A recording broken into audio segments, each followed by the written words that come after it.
अरे बालू के थुआ कलोटवा के थुआ लागल डोर।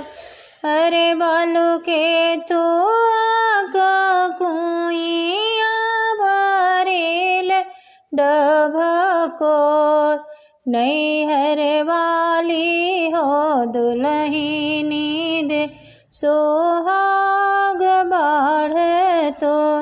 अरे बालू पितरी कलोटवा रेशमवा लागल डोर।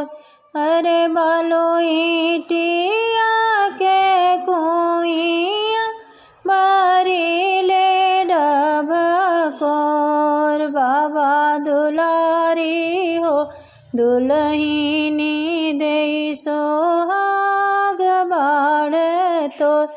अरे बालू साकरे खटोलवा दोनों जन गइल सोय।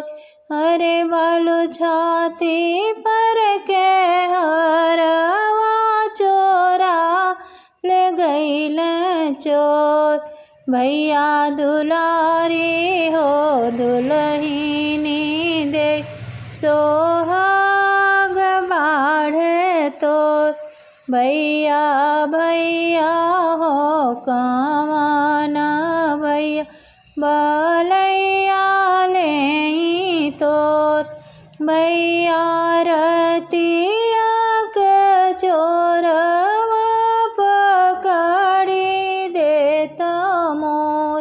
सासुर वाली हो दुल्हिनी दे सोहाग बाढ़ तोर।